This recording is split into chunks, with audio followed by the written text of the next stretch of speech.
Good afternoon, sir. Yeah, good afternoon, ma'am.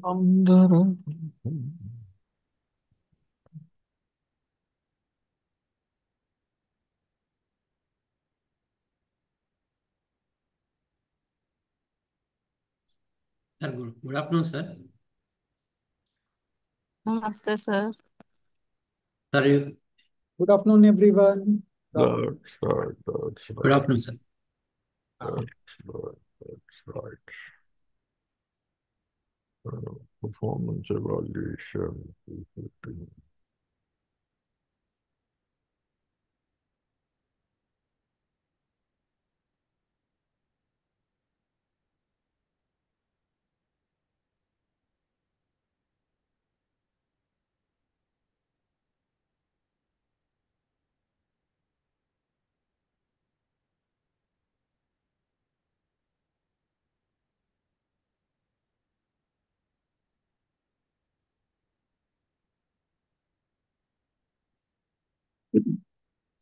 So, friends, I am audible and visible, Both. and also my presentation is visible. Yes, sir. Visible. Very good. So, yesterday we stopped at this slide.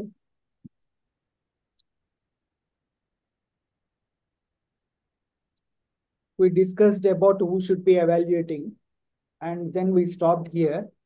Yeah. So, what are the methods of performance evaluation?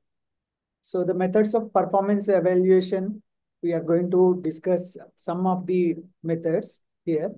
The first one is written essay. So the written essay involves the manager or the supervisor giving a descriptive narration or a story about the employee's strengths, weaknesses, past performances, potential, and if he has any suggestions for improvement, it will contain that. Then another method is critical incidents. So in this critical incidents method, the manager or the supervisor evaluates specific behaviors of the employee. He will be making a distinction between the actions or the work behavior of the employee, which is resulting in effectiveness or not leading to effectiveness. So that kind of distinction he will make, and he will note both kinds of incidents where he has been the work of the employee has been effective or not effective. Both he will be recording. Then other method of evaluation could be like graphic rating scale. In this method, the evaluator rates the performance factors. There are a set of performance factors. On each of the factor, he will be rating the employee. So like the scale could be 1 to 5. For example, if the item evaluated is keeping up with the current policies and regulations of the organization. So on the lower side, it can be like 1, it states that he is completely unaware of the rules and regulations and policies. On the other hand, he is fully informed, that will be rating 5. So the evaluator gives a suitable rating based on his understanding about the employee. Then behavioral anchored rating scales. These scales combine both the previous ones we have discussed, like critical incident method and graphic rating scale. Both of them are combined here, and the appraiser rates only those items along a continuum. But they are actual examples of actual behavior of the given in a given job rather than the general description of traits. So he will be selecting certain actions or behavior of the employee, and then he will rate. So this approach combines both critical incident method and also graphic rating method. This is called behaviorally anchored rating scale. Some more evaluation methods include forced comparisons. In these forced comparisons, the performance of the employee is compared with others. So this can be both group order ranking or individual ranking. So in group order ranking, all the employees will be placed in certain kind of classification like quartiles or percentiles or top 20, bottom 20, like this. It can be 1/5 of the total number also. For example, here in terms of percentages, we have taken say 10% are A grade people. A grade, their performance is A grade. 20% is B grade, like this. So the bottommost people, also 10% of the people are categorized as F. So it ranges from A to F. Then individual ranking, all the employees are ranked in serial order from best to worst, like Mary is number 1, Juan is number 2, so on and so forth. Then, what are the suggestions for improving evaluations? Using multiple evaluators to overcome the biases. Because if only one person is rating, so a lot of biases can creep in, like halo error. So the one particular feature or characteristic of the employee is shadowing everything else. So that is called halo effect. Or leniency error means it can be either positive error, positive leniency, or negative leniency. Positive leniency means the performance of the individual is overrated. That is on the positive side. And on the other side, the performance is underrated, below the actual performance given by the employee. So that is called negative leniency. So these kind of errors and biases can be eliminated if multiple evaluators are used instead of just one. Then evaluation should be based on evaluator competence. So if the evaluator himself is not well versed with the work done by the employee, then he should not be evaluating. So unless he is competent, he should not be evaluating. It should be selectively based on evaluator's competence. Then evaluators also should be given appropriate training to improve accuracy, rating accuracy. That means evaluation of the employee. He can be given training how as to what are the standards, then how he should compare, how he should rate, evaluate, like that. Then employees also should be provided with the due process about the evaluation. So individuals should be provided with adequate notice of performance expectations. What is expected from the employee, that should be given in advance. They should be known in advance so that he can perform according to those expectations. If he has any problems, he can also come up with request for discussion or modification, whatever. Then all relevant evidence of violation is aired in a fair meeting, open, candid meeting, with the individual or the employee is also given an opportunity to respond. There should be a two-way communication in this fair meeting, fair hearing. Then the final decision of evaluation should be based strictly on the evidence and it should be free of bias. This way, evaluations can be improved. Yes. Then not only the performance of the individuals, where teams are working, teams' performance also should be evaluated. How to go about designing a system for evaluating the performance of the teams? It should contain 4 important factors. Like the team's results should be linked to the organization's goals. Then how the team is functioning, the way it is functioning, the way it is having its work processes, and how it is able to meet the customer's needs, whether it is internal customer or external customer, including the cycle time, that is the turnout time they are completing the work or the project. Then the delivery schedule, whether they are able to meet or not. Then the quality of the output they are given. All this should also be evaluated. Then, though it is group working or team working, both individual performance and the team members' performance should be captured and measured.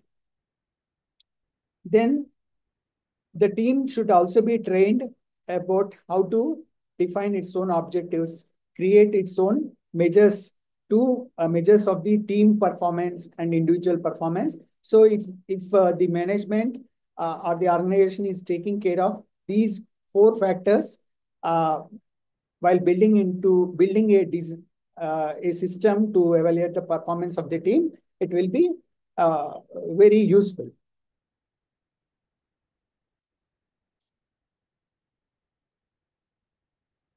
Then, what are the suggestions regarding the feedback? How to give the feedback? This behavior, the feedback should always be based on the behavior of the employee at the workplace. His behavior on the work front only should be the main focus. Like, again, the feedback should be very specific, and the supervisor should be giving specific examples of observations, and he should also avoid exaggerations, like using words like always or never. He should not be using these terms. He should always be specific. Then it should be only job related. Nothing, no other criteria should come into picture while giving the feedback. And feedback should always be timely. If the incident is happening where the employee's work has been effective or ineffective, it should be given on the spot. If it is effective, the employee should be appreciated. He should be given a pat on the back. Or if he has not been effective, then he should be told the method to correct on the spot itself. Then the feedback given should be balanced. It should not be one-sided. It should not be one-sided. So why in general the managers are very reluctant to give the feedback to the employees? There are certain factors. These factors could be mainly 3 factors. Like, employees tend to become defensive whenever some performance is being discussed. So even the negative performance may be brought out by the supervisor or the manager. So the employees are likely to become defensive about their performance or behavior at the workplace. Then the second one is the employees are likely to have an inflated assessment of their own performance. Then that also is when the manager or supervisor says that your performance is okay, but this person, he himself assesses and thinks that the performance is above par. So he may be feeling offended, and so he's having an inflated assessment of his own performance. Then what are the solutions for improving the feedback? The main managers should also be given training, how to give the effective feedback to the employees. Like we have discussed all those points, it should be specific to the person, to the job, to the situation, and it should be given timely. All these things he can be trained about. Then the performance review should be used as a counseling activity rather than a judgment or evaluation process, so that the employee feels satisfied and about the fairness of the system.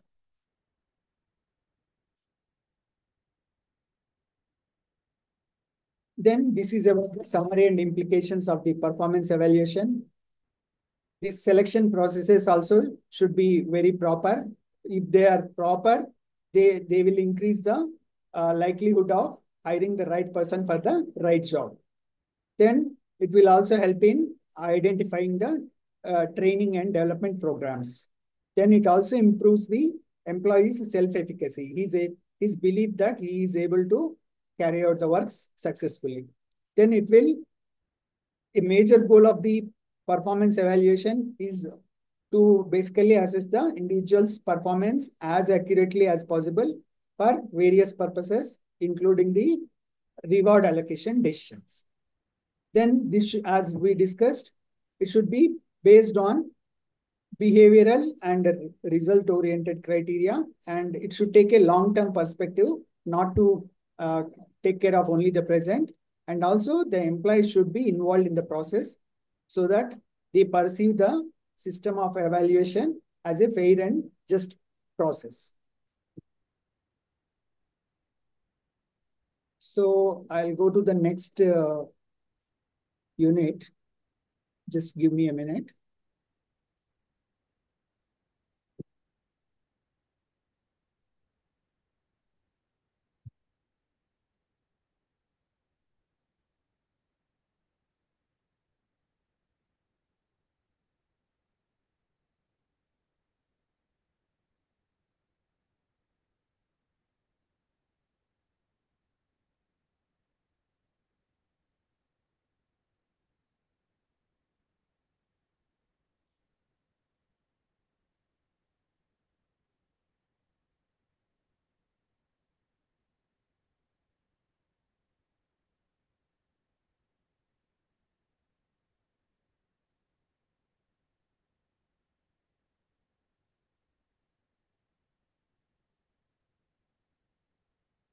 So you are able to see the presentation, friends? Yes, please. Yes. Thank you. Thank you.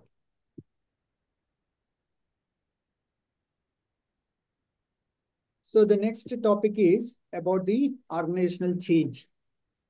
So as we all know, change is the only permanent factor in this world, be it our own personal life or the social life or the organization, be it economy, politics.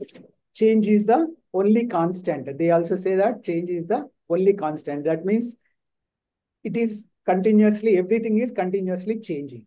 That is the perspective. So, but we'll be restricting ourselves to the scope of organizational behavior. We'll be restricting our scope of understanding the organizational change. So there is a very famous quotation about the change by Charles Darwin, who has given us the theory of evolution. It will not be the strongest or the intelligent species will survive, but the most responsive to the change.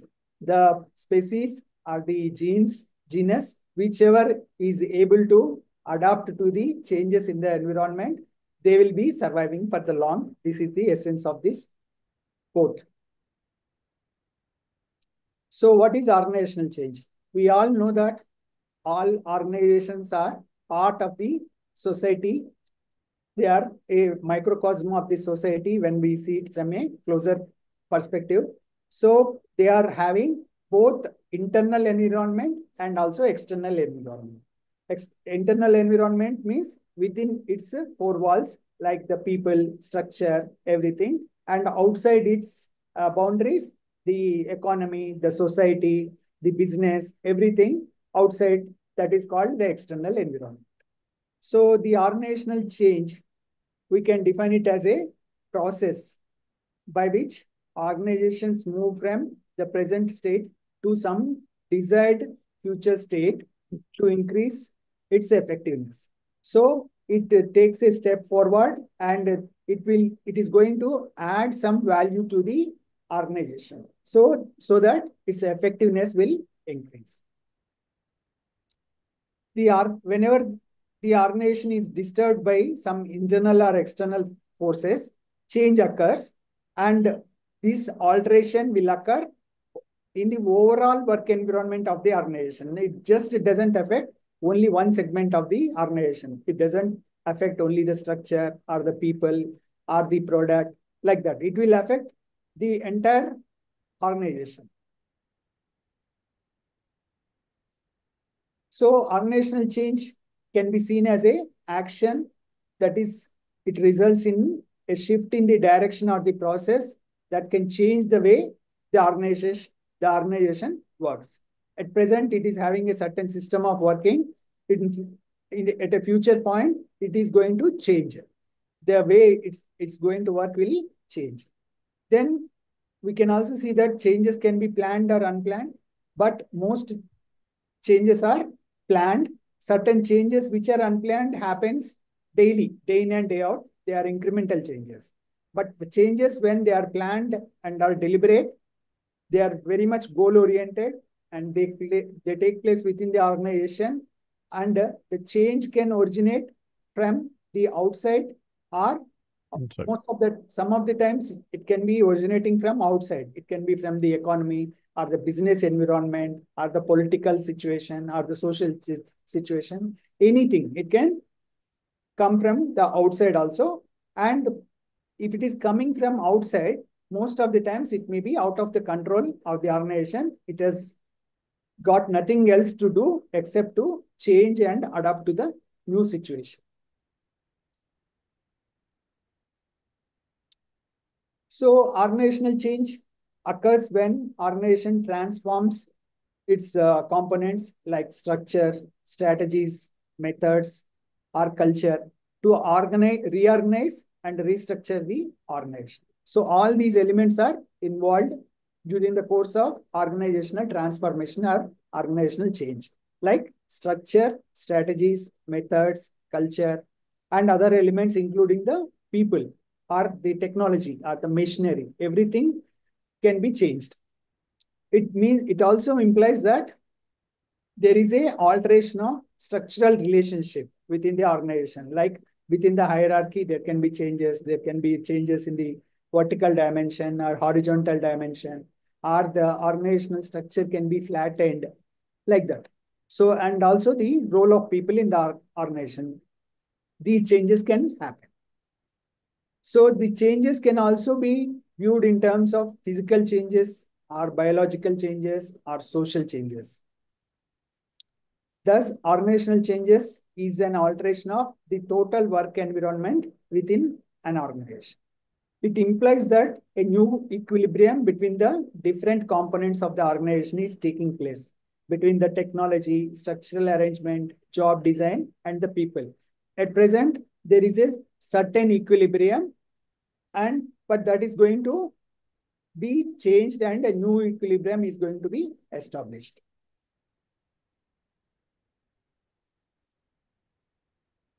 So what are the types of organizational change? So it could be due to technology changes, like obsolescence of the existing technology or the emergence of new technologies. So these both kinds of changes can bring or require the organization to change its methods of production or giving services. Then it could be task-related changes. Only the task, how the task is being performed, what are the components of the task, that kind of changes also can come. Then structure, as we discussed, it can be in the hierarchical structure of the organization, the management, the administration. The changes relating to those also can happen. Then people-related changes, the diversity, then the experience, then the gender composition, all kinds of changes also can happen in the organization. These types of changes can happen. So when we are talking about the changes coming from various sides, both within and outside, so these are the forces that are coming and forcing the organizations to change. So they include the change relating to the workforce, that is the people. There may be requirement to bring in more cultural diversity into the organization, or the existing employees may be becoming aged. So there is a need to replace. Then increased immigration and outsourcing requirements. Due to these also, the organization may need to adapt or bring in more changes. Then technology, bringing faster, cheaper, and more mobile computers or any other equipment. Then economic shocks like rise and fall of the global housing market, financial sector collapse or recession, boom, any change in the business cycles. All these also may force change on the organizations. Then competition, like global competition, merger and acquisitions of corporations across the globe. So they may be forcing change. Again, the social trends, like increasing environmental awareness. So people may be going for more and more green kind of products. They want to save the environment. They want to protect the environment. So they may be preferring certain products or services over others.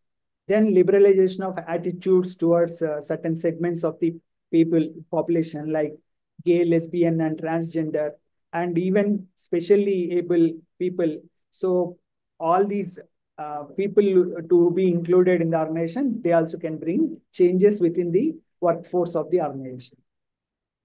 Then politics, world politics, like increasing healthcare costs, then negative social attitudes towards businesses and some executives, and opening of markets in several countries. So that is also bringing more and more changes within the organization.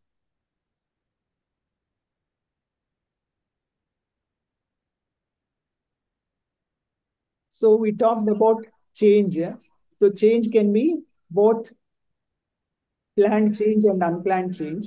So when we are talking about planned change, so the change is being made with a proactive and purposeful intention, like there is a goal-directed activity. There is a specific strategy in mind what to be changed, So according to that only, the change is going to take place. So the goals of planned change include mainly two factors. Like first one is improving the ability of the organization to adapt to the changes in the environment.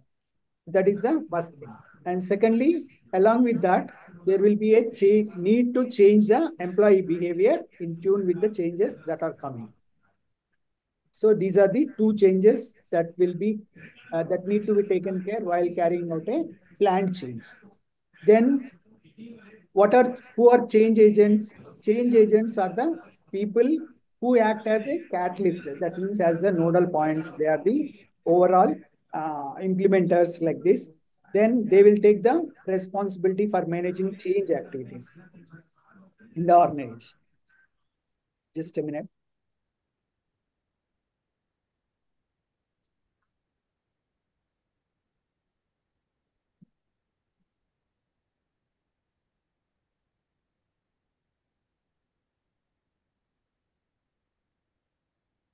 So what is the general model of any planned change?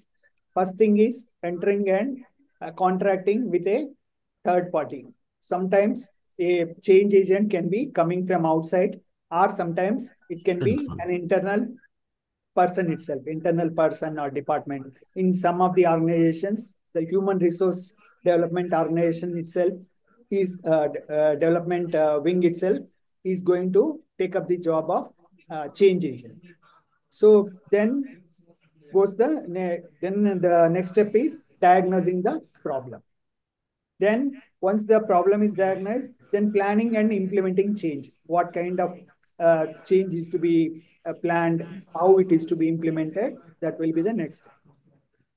Once that change is implemented, whether the change has been successful or not, it should be evaluated and it should be made permanent into the system. So this will be the new equilibrium within the organization.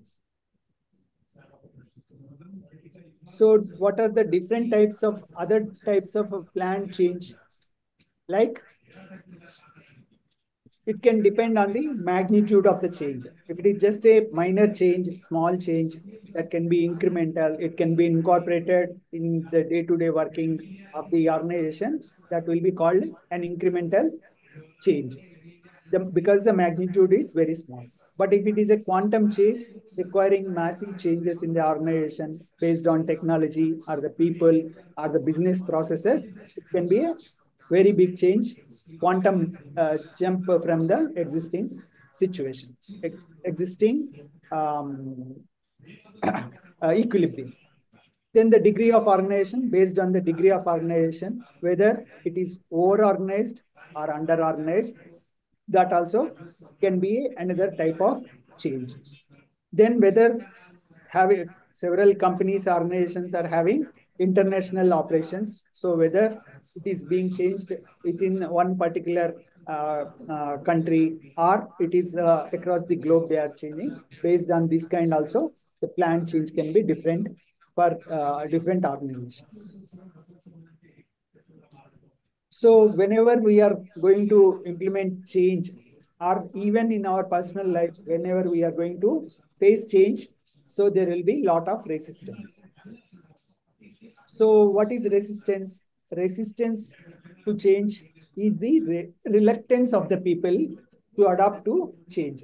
People are very reluctant to change. They are very happy with the current situation. Like they are satisfied with the current status, current equilibrium. They don't want to change anything. Status quo. Status quo is preferred. Employees can be resistant to adopt the organizational changes. So it is basic human nature of the people to try and keep their methods and customs constant. They don't want to change. It is just basic human nature. Any small change also is resisted in general, unless it becomes inevitable. When the change is minor and within the scope of correcting program, adjustment is fairly routine. But when the change is massive or it is unusual, so it can cause serious upsets to the people. So what are the causes behind the resistance. We need to understand the resistances can be within the employee or within the organization.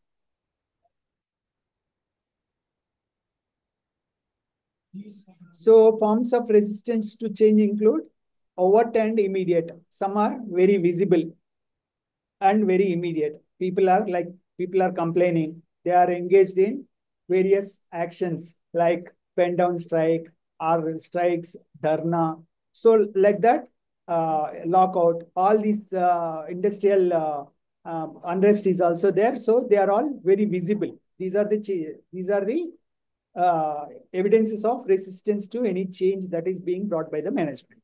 Sometimes it can be just implicit and deferred. It is not visible.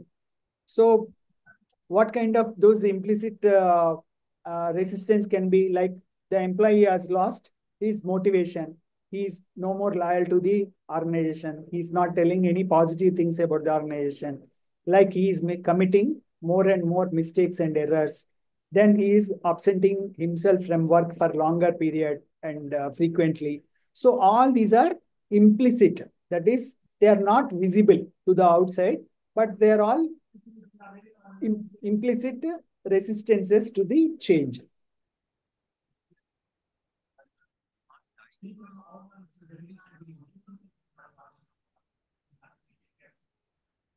Then what are the sources of resistance to change within the individual and the organization? We are just having a glance here. Like for the individual, it is habits. Suppose the person is habituated to certain kind of working. He is accustomed. He has established his automatic mode of working. So thus force of habit makes him resist the change. Then he can also have security concerns about the safety safety and security of himself or family. Then various economic factors like what will happen based on the changes that are being brought, whether there can be any job losses or the pay cuts like that. Some economic factors also can be pushing the employee to resist any changes. Then fear of unknown. Everyone is afraid of the unknown. So the fear of unknown about the future, what the changes are going to bring. So that also builds some resistance. Then when the employee is processing the change related information in a selective basis, he is picking bits and pieces and selectively interpreting. That also can cause resistance to the change, any attempts to change. And from the organizational point of view, what can be the sources like structural inertia, then limited focus of change. They are not having a very wide perspective, only limited focus of change is there. So they are not going to do massive scale or in large scale, even though it is required, they are likely to implement only a smaller level of change. Then groups inertia. Then threat to expertise. Certain people, certain departments, certain groups, they may be expert in something. So any change is going to tilt the balance against not in favor in the favor of other parties. So they will lose their bargaining power. So that can lead to resistance. Then threat to established power relationship. Certain people, certain positions are powerful. They are able to take decisions. They are allocating resources. So any changes, then they can be, their power can be taken in.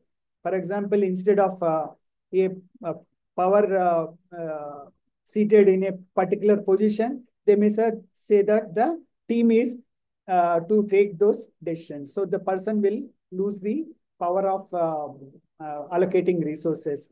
So he loses that kind of power which he already had. So then there can be a threat to established resource allocation. So when there is a need for change, if the change occurs, so there can be problem with the resource allocation. So they may not be having resource access in full like earlier times. So in general, these are three causes of organizational resistance. One is the stability of the system. They want the status quo to be maintained, the existing equilibrium to continue.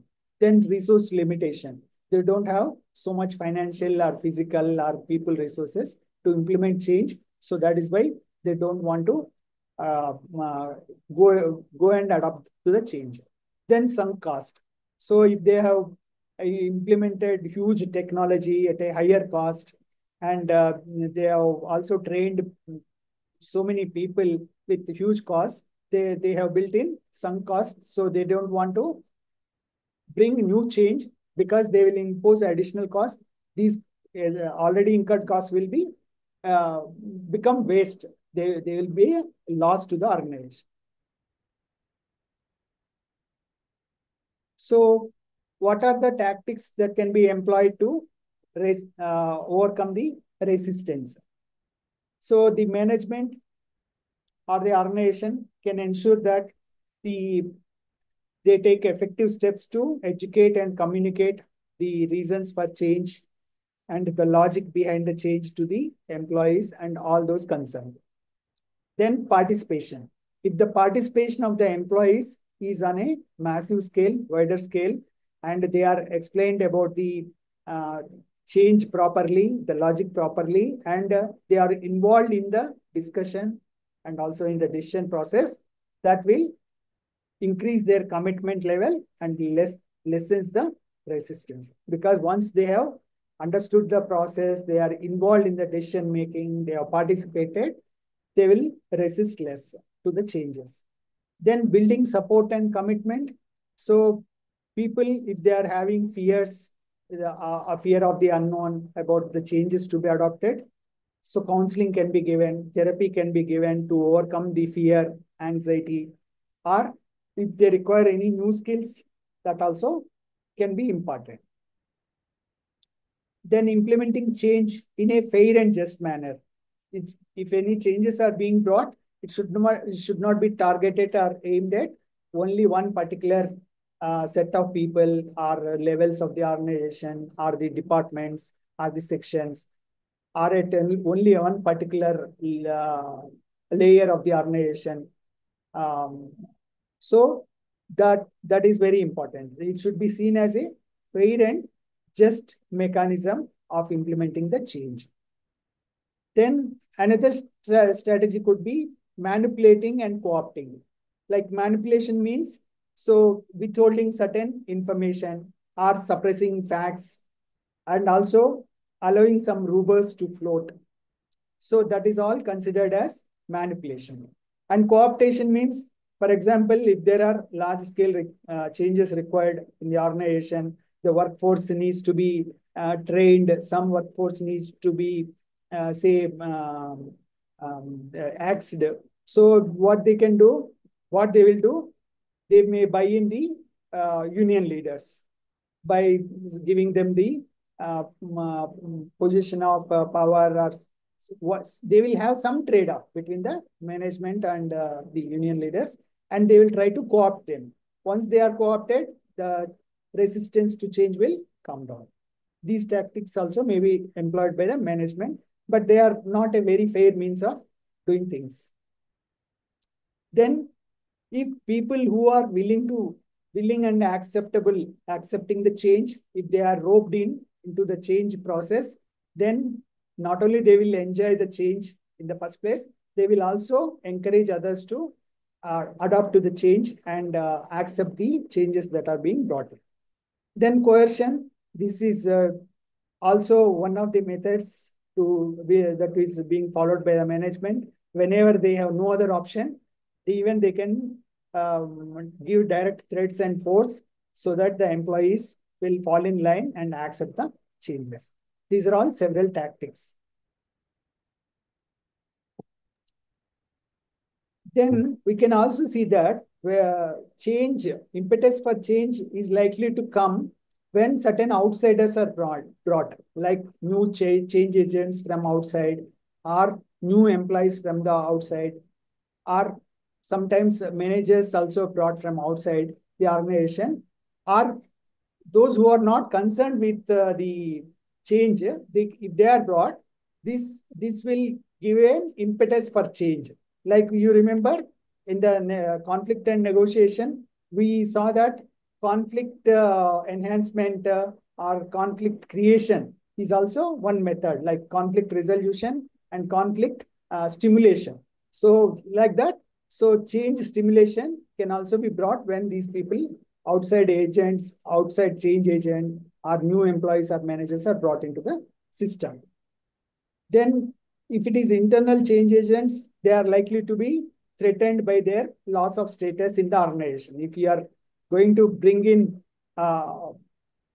outsiders, these people are threatened. They will lose their status in the organization.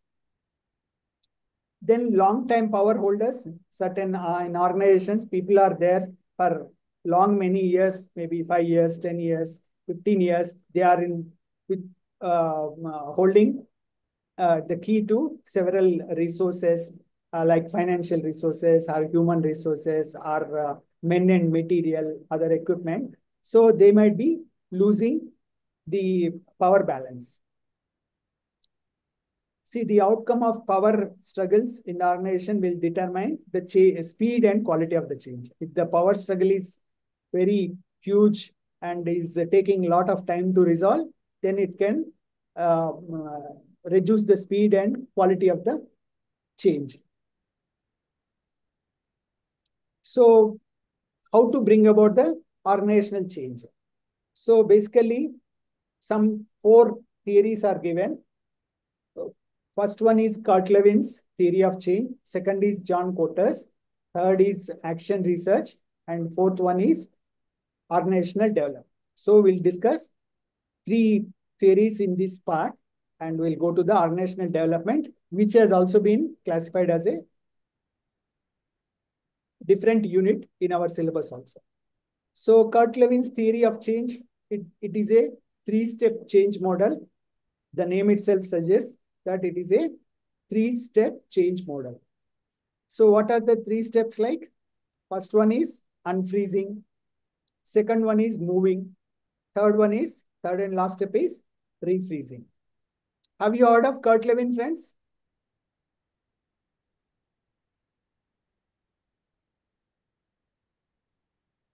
Kurt Levin's field theory, has it come in your counseling, psychology, and personality anywhere? Was it?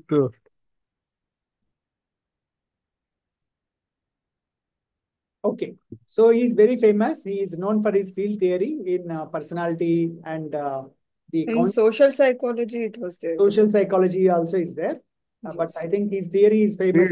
Field theory of Field personality. Field theory, yes, exactly. The So the same field theory is brought in here also in organizational change also. So his theory, the 3-step change model, is the most influential theory for understanding the organizational change. So he proposes 3 phases of implementing the change in a systematic manner. So unfreezing involves preparing for a desired change. Then second stage is moving or implementing the stage. So here the desired change is implemented. And the last one is refreezing. Refreezing means solidifying and adopting the desired change after implementation. We'll go in a little more detail about these phases. So the first stage of unfreezing, in this phase, what happens? The organization communicates about why the change has to occur. So the logic for bringing out change is clearly explained to all the important constituents of the organization. Then the individuals are asked to do away with their old ways of working or old ways of behavior. That is very important. Then at the same time, the management also tries to address the employees' concerns with honesty and transparency, and in a candid nature, they are going to look into the concerns of the employees. So at the stage of implementing, what happens? Here the person is asked to the employee is asked to adapt to the behavior according to the change which is being proposed. So in the previous stage, he has been asked to shed the old kind of behavior. In this stage, he is asked to adapt his behavior according to the change that is going to be incorporated or implemented. And employees are encouraged to adapt to the changes, change the behavior and adopt the change also. Then the management will organize some change management workshops and sessions and do this change management exercise, because it is a very elaborate job. It is time taking. So they will conduct many workshops and sessions for making people aware about the change management exercise. So this change is going to be communicated on a wider and clear scale to the employees and all constituents of the organization on a wider scale. Then third stage is refreezing. In this stage, the employees are asked to stabilize the changed behavior. So they are already adopted to a certain change. So they are asked to stabilize such behavior and also make it relatively permanent, unless they are going to be asked to change in future. Then also tie changes into the organizational culture by linking them to the organizational culture. When it becomes a part of the organizational culture, it will be long lasting. Then offering training, support and communication for both long term and short term. This will be a part of the refreezing stage. This is the 3-step model of Kurt-Lewin. So during the course of carrying out these changes, so there will be certain forces which are working for or working against the changes.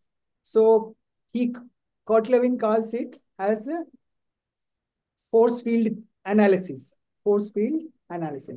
So what is happening here when there are changes are being brought? So some forces are for the change, that is driving forces. They are driving towards the change. You can see in this. Is it clearly visible? You can see in the beginning, there are forces that are pushing up towards the change. But at the same time, there are some people who are interested only in status quo. They are resisting change. They are fearing change. They are fearing the unknown. So they are all restraining forces. So this kind of force field forces are working for and against the change. So, but over a period of time, initially it will be like this. So over a period of time, all these changes will slowly happen and they will move to a desired state. Existing status quo is at one point, and the desired state, after the necessary steps are taken, changes are implemented, the desired state will be reached. But in between, they will have to tackle the restraining forces. Driving forces are helping the movement. There is no issue. But restraining forces only are to be tackled. That is why we have discussed all those points, how to overcome the resistance to change.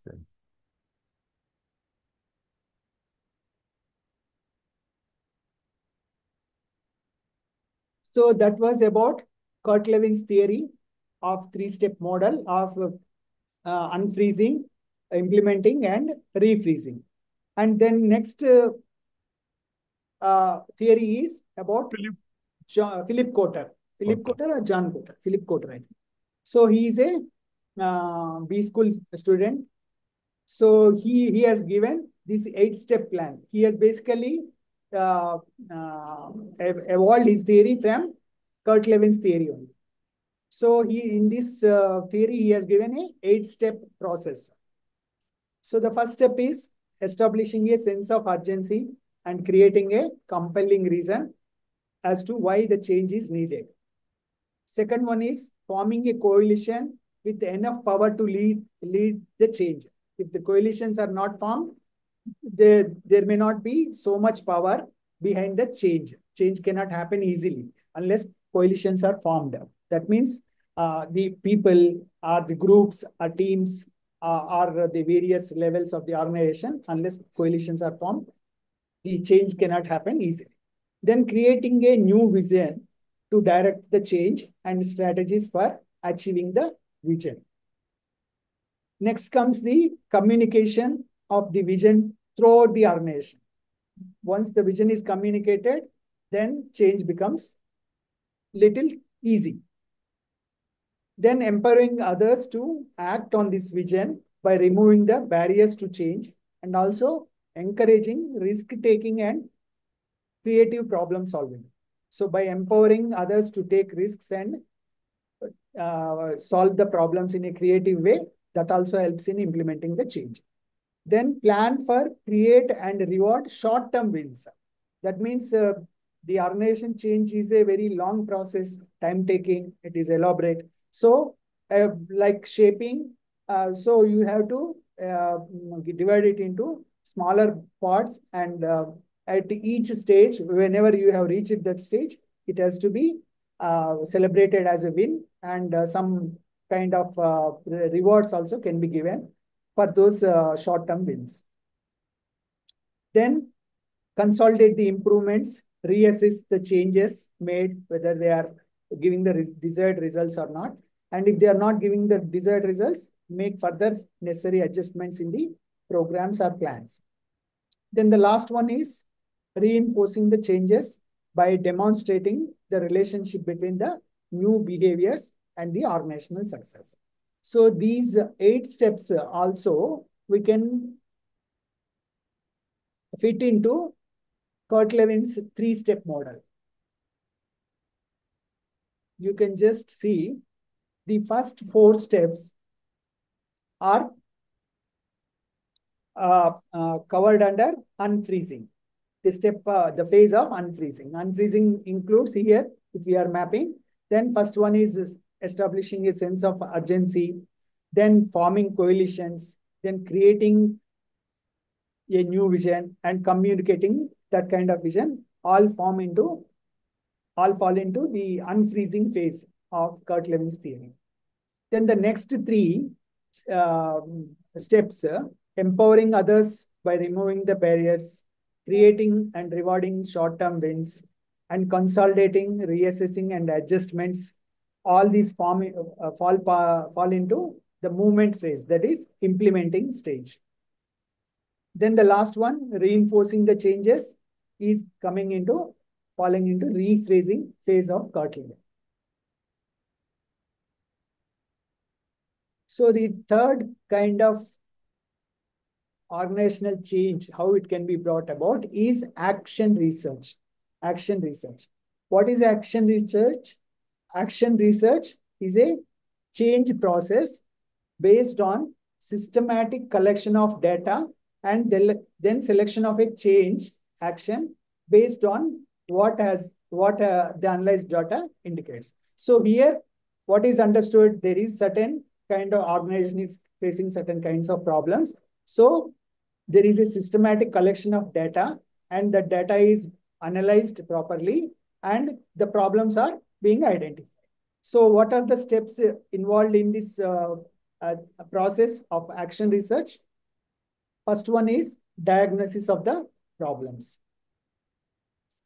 So during the first stage, the diagnosis of the problems, data collection takes place from the various employees and the people in the organization, and all that information is analyzed to find out what exactly is the problem.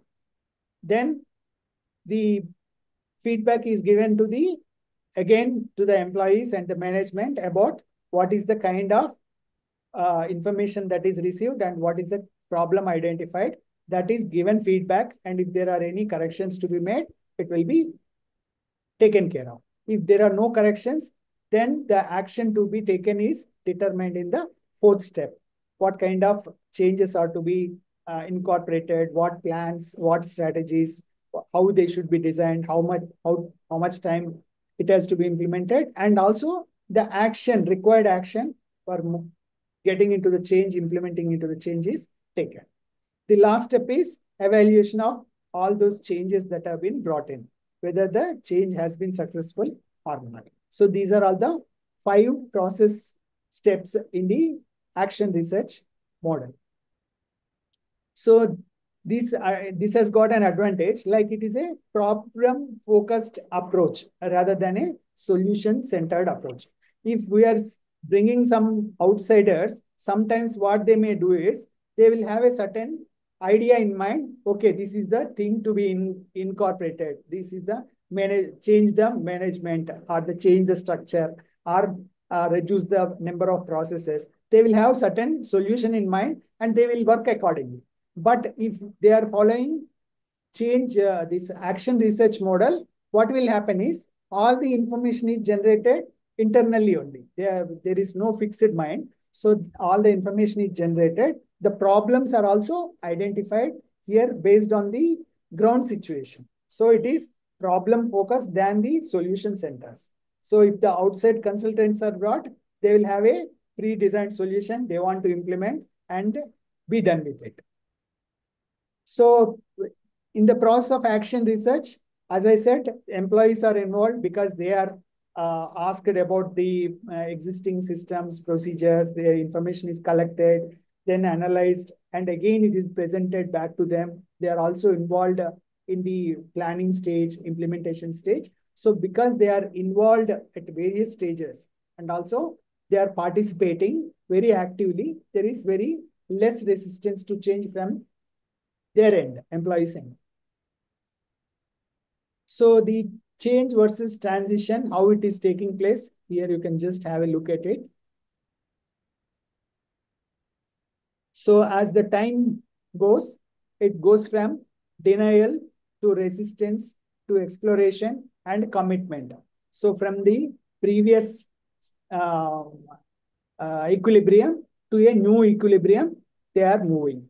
So during this time, their level of confidence, morale, competence, they are all slowly first coming down and then again going up. So by that time, the change will be becoming relatively permanent.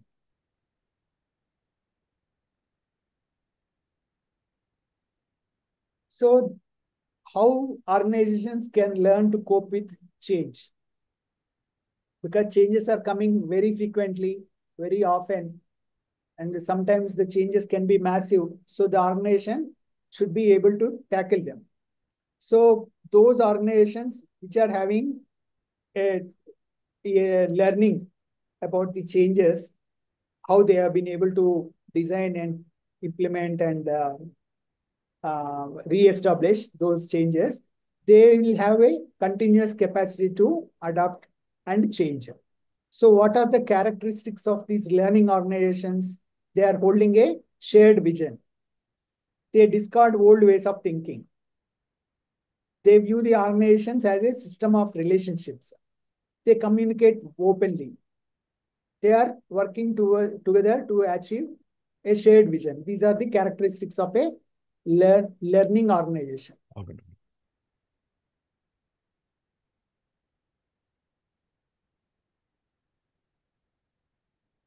So what are the problems they are supposed to overcome? If it is a learning organization, they can overcome the fragmentation of the organization. Like all the organizations are working in departmental silos. Each one is having their own power balance, their own set of internal rules and regulations. They are heavily fragmented. Like competition, again, competition for resources or power. So, and then reactiveness to others and groups and other departments. These kind of problems, it can be overcome if the organization is a learning organization. So how to manage this learning? First of all, they will have to establish a strategy of learning. Then redesign the organization structure. If required, they will have to flatten the structure and bring in more cross-functional teams into the activities. When it is cross-functional, then there will be better coordination and collaboration in the organization. Then reshaping the organization's culture. So it can be rewarding the risk-taking, innovation, and those people who are making intelligent mistakes, they also can be rewarded.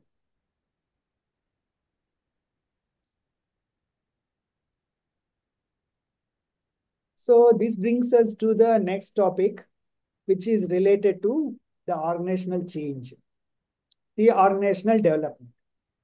The focus of all organizational change is towards organizational development. So what is this organizational development? This concept was, the concept and the term was coined by one Richard Beckard in the mid-1950s. So it is an acronym of two words, organization and development. Organization is a social unit of people that is structured and managed to meet a need or to pursue certain collective goals. And development, it is a systematic use of scientific and technical knowledge to meet specific objectives or requirements. Put together, what is organizational development? It is a deliberately planned effort to increase organization's relevance and viability. Organizational development is the framework for change. And oftentimes, manager helps to lead this change. So what is this? This is the channel or the framework for bringing out the change, organizational change that is required. So we should understand this as basically a framework. So this, Excuse me, sir. yeah, tell me. Please share the 22, 23 units, I have sir. shared all. I have shared all. No, sir, we did not get that.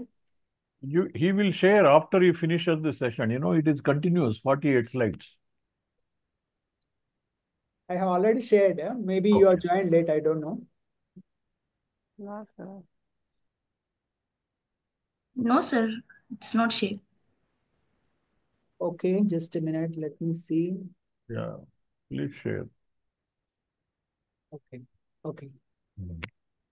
Right. I think I forgot to press the push button. So that is going on. Now it is there. Yeah, sorry. Right. Yes, Next. So organizational development is both. It is a field of applied behavioral science focused on understanding and managing organizational change on one part. And it is also a field of scientific study and inquiry. Both. It acts in two ways. One is applied behavioral science and other is a scientific study. Both. Then OD is a systemic learning and development strategy that is intended to change the basics of beliefs, attitudes, and relevance of values and structure of the current organization to better absorb disruptive technologies or market opportunities and ensuring challenges and chaos. This is the strategy. This is basically strategy designed to implement change. So let us understand how OD is defined. Based on that, we will have a better understanding about the concept. So one definition given is organizational development is a systematic means for planned change that involves the entire organization and is intended to increase the organizational effectiveness. So you can see that OD is the bridge between OC and OE. You see the concept also, OC, OD, OE. OC, organizational change, OD, organizational development, and OE, organizational effectiveness. The change is going to be implemented through certain process, ODI interventions, and that is going to bring the required change and result in organizational effectiveness. Then another definition given by Cummings and Hughes, they say that it is a system-wide application of behavioral science knowledge to the planned development and reinforcement of organizational strategies, structures, and processes for improving organizational effectiveness. So both are saying that it is implementation of change towards becoming more effective in the organization. So more value addition. So what are the features of OD? It is a collaborative approach. It is focusing on the people and the processes. It is having a systemic perspective. It is focusing on continuous improvement, not just at bits and pieces, one-time activity. It is purely data-driven.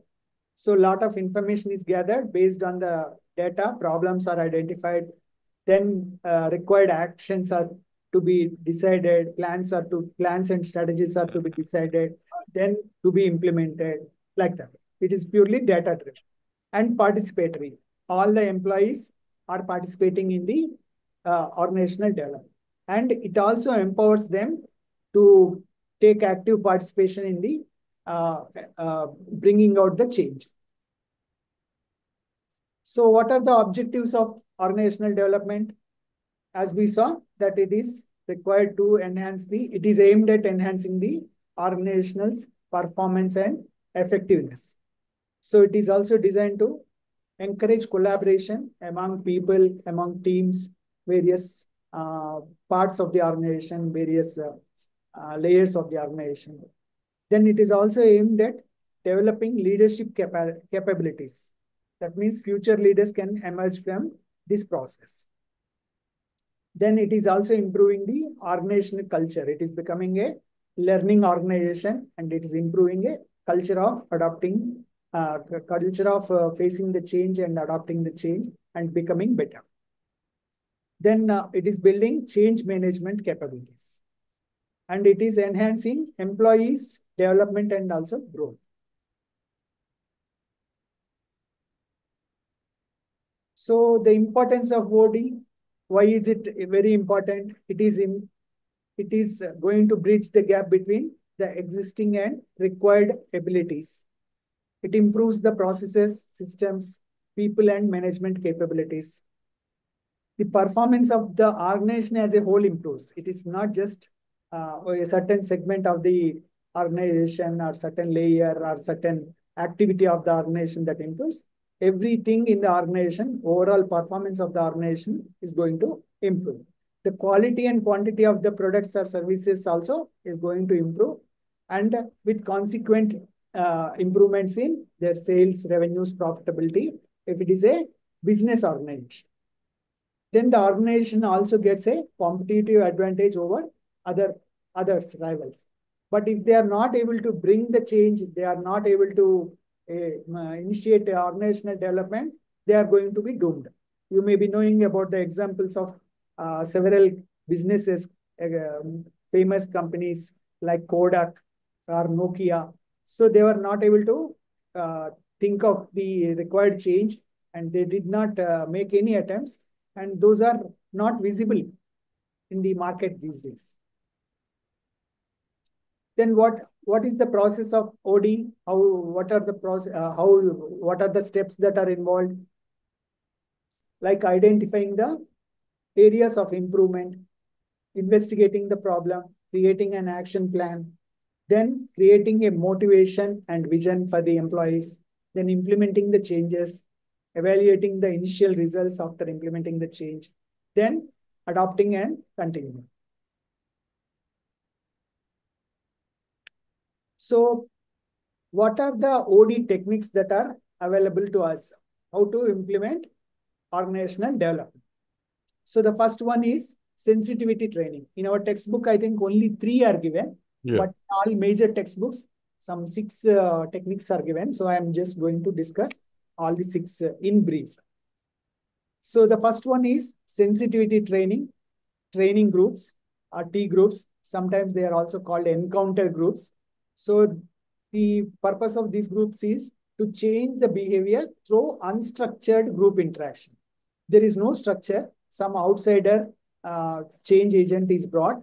So he is going to act as a facilitator to help these people to discuss among themselves and also the interact, so that here what happens, basically those people, those employees who are involved in this kind of training, they have an increased awareness of others and self. So when the increase awareness comes, they are going to have empathy and they are able to understand others. They are going to listen to others. Their listening skills are going to improve. They become more open. They become more tolerant because this is very much required. So the problems in the organization are basically group-related, team-related problems, and any kind of intergroup misunderstanding, communication problem, conflicts, all these are going to affect the organization's, the team's effectiveness and also the organizational effectiveness. They are going to be dysfunctional. So this is going to help reduce the dysfunctional activities in the organization, dysfunctional and activities. Then survey feedback approach. And in this approach, the change agent uses the questionnaires that are administered to all the employees to identify the discrepancies, like employees, what they are following, how they are having the work environment and all that. So they will get members' attitudes, perceptions, then followed by discussions. And remedies also are suggested by the members. This is done at the unit level, that is at the family level, the work group level. Then for the organization, entire organization also is done. Then there is a comparison also. Then the third technique is process consultation. In this technique, consultant gives the client insights into what is going on around within the client's organization. So what is happening both outside and inside the client's organization, and then between the client and also the people in the organization. Then he also suggests what are the processes that are needed to be improved. This is through process consultation.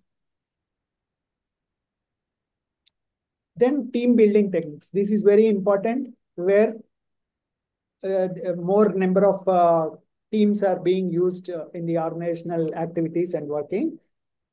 This team building will be very helpful. What is this team building? There will be a high level of interaction between the team members to increase the trust and openness, so that there is more cooperation and collaboration and effectiveness in the team working. They give more output, more result. There will be synergies in the group. There will be cohesiveness. We studied all this in work teams. Then next technique is intergroup development. Intergroup development, it is the technique to change the attitudes, stereotypes, and perceptions that groups have about each other.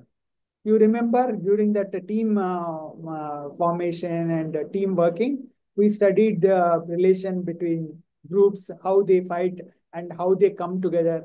So when the groups are allowed to interact and when there is a common superordinate goal, there will be more cohesiveness, and the groups, all groups put together work for a common goal. Then appreciative inquiry. All other techniques are focusing on the problem areas. But in this appreciative inquiry technique, it is focusing on the positives. So here, unique qualities and special strengths of the organizations are identified, based on which further improvements can be made. So here it is a 4-step process with in this appreciative inquiry technique. So it is having first step of discovery. Here, the employees are encouraged to recall and list out the strengths of the organization. Then dreaming. So based on the strengths that are discovered, the employees are required to imagine or speculate about the future of the organization. What will the future of the organization will be, where it will be, what will be its marketplace, what will be its strength, what will be its bargaining power, like that. Then design based on the understanding and what they want. So they will try to build a common vision and try to implement it. So destiny, like deciding how they will fulfill the dream. So those objectives and vision they have created in the design stage, how they are going to implement. So the required strategies are designed here. These are the six steps of OD, organizational development. So the action research model, which we discussed in the last unit. So it starts with problem identification, then followed by consultation with a behavioral scientist, then data gathering and preliminary diagnosis, then feedback given to the client, then the behavioral scientist and the clients both sit together, jointly diagnose the problem. Then also they determine what kind of action to be taken, what is the strategy to be implemented, and they implement the strategy and take the action, see that the required move has been affected. Then after the action is taken and implemented, suitable data is gathered about the action taken, and then feedback is given back to the client. This is the action research model. So the action research process model given by Kurt Lewin is basically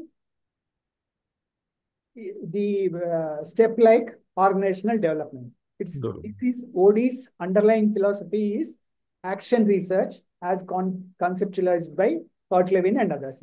So OD is nothing but action research in action. So you know that all these three phases, unfreezing, changing and moving, then refreezing. These are the three steps that are involved in action research. So I have included some more slides based on the content of our material in the textbook. You can just go through. Very good. This will be helpful for your understanding. Then coming to the last one.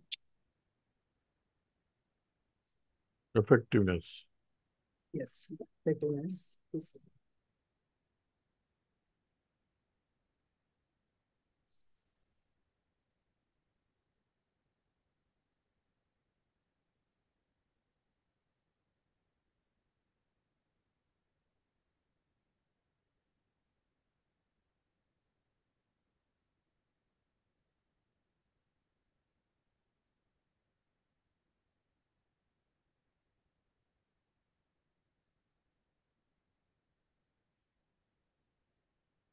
So you are able to see, friends? Yeah. So the last topic is organizational effectiveness. So what is organizational effectiveness? We understood that wherever changes are being forced on the organization is going to bring about some change through some organizational development initiative. And that initiative or intervention should result in organizational improvement or its effectiveness. So what is effectiveness? Effectiveness is the extent to which an organization is achieving its goals with the given resources and means. This is organizational effectiveness. So when we are talking about effectiveness, we also need to understand what is the difference between efficiency and effectiveness. We should not get confused. So organizational effectiveness is the degree to which the operative goals have been attained, while the concept of efficiency represents the cost or benefit rate incurred in pursuit of these goals. So when we see, there can be three kinds of status of any organization with regard to efficiency and effectiveness. The first one is organization may be efficient but may not be effective. That means it is able to cut costs, minimize costs, or maximize its gains, but it is not effective in reaching its set goals. Second one is the organization may be effective but may not be efficient. So here they are delivering the results. They are delivering the goods, but they are not very efficient. This what we see in most of the government or public sector related activities and enterprises, organizations. Then an organization may be both efficient and effective. This we mostly see in the business related context. Sometimes even the government organizations can also be effective. We can't say. And the same is the case with even private organizations. There may be some private organizations, business organizations that are neither effective nor efficient. That kind of thing also is there. So effectiveness refers to the degree of the congruence between the organizational goals and some observed outcome. So there are three reasons why the concept of organizational effective is not very clear to everyone. Because first one is there are important differences in the way scholars have understood and conceptualized the organizations. That means they perceive the organizations themselves as different. So there are bound to be differences in the way they understand the organizational effectiveness. Then the complexity of the organizations, the size, the nature, the extent, all these factors are involved in the organizations. That means making the understanding the organizational effectiveness and its complexity. Then researchers have used different and non-overlapping criteria, thus limiting the accumulation of empirical evidence. That means when each of the scholar is having his own set of understanding of factors involved, so the accumulation of empirical evidence is not enough to understand the concept of organizational effectiveness in a perfect manner. So organizations can be ineffective or effective in a number of ways. What can be those factors? Like productivity, efficiency, employee absenteeism and turnover, then goal consensus, conflict, participation in decision making, stability of the organization, and communication. These are all the different ways in which they can be effective or ineffective. So what are the essential elements of organizational effectiveness? This is a very important slide, friends. We should go through this carefully. So the elements given here, they produce a powerful and mutually reinforcing results. Then only a true performance-based customer-centric culture in the organization develops. So what are those elements like? The strategy, the role, the purpose, the strategic direction that captures the work of the organization. This is an essential element. Then the structure, the capacity, and the capability of the organization. Like whether the capable employees are there doing the right work in the right manner, and the structure is appropriate. There are clearly defined role, accountabilities, and relationships. Then whether there is good leadership capability in the organization to drive success. Then whether people, systems, and processes are there to ensure effective communication and help in taking good decision making. Then organizational culture and its values. Then whether the way in which they behave and carry out the work, whether it is aligned to the organizational strategy. Whether the employees are engaged in large numbers and in a meaningful manner. Then customer experience, whether the customers are having very high satisfaction rates and loyalty to the organization, and the employees are able to understand their needs and act. These are the essential elements of any organizational effectiveness. If they are able to meet these needs, then they are able to create a very powerful organization, successful organization. Then basically there are 4 approaches to measure effectiveness: goal approach, behavioral approach, system resource approach, and strategic constituencies approach. So the goal approach is entirely focused on the outputs. The internal process approach is only based on focused on transformation, how the inputs are transformed into outputs. Efficiency, you can say it is somewhat like efficiency.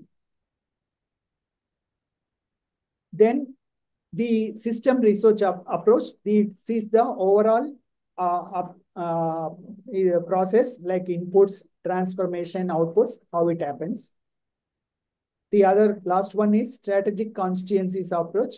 Who are all these strategic constituencies in an organization, whether their requirements are being met. So here I'll skip these 2 slides and we'll come to the last slide.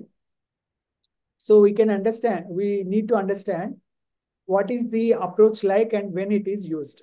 Like goal attainment approach, it accomplishes whether the organization is accomplishing its stated goals or not. And it can be used where the goals are clear, time-bound, and measurable. Then the system resource approach, when it is acquiring the needed resources.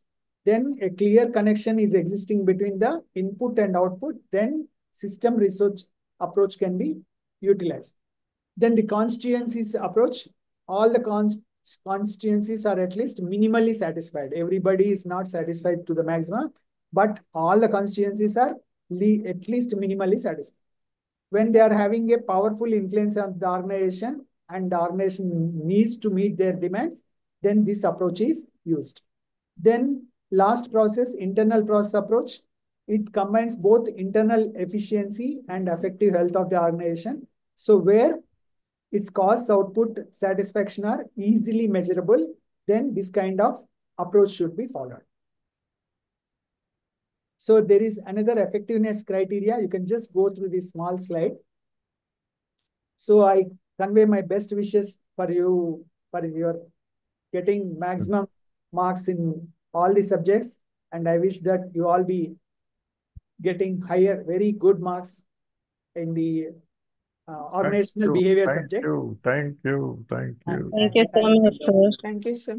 Yeah, please focus and write down only bullet points at least. Start writing now, and which you can use for quick revision before the exams. Okay, all the best. Thank you. You have given wonderful PPTs. You are the only person who shared. Thank you, sir. Yes, sir. Thank you, sir. Freely. Thank you, sir. Thank you so much, sir. It is not any private property, not copyrighted, sir. I have made for you people only, so you are entitled to get it. That's great. Thank you. Thanks for the understanding. All the very best. Thanks. Thank you, sir.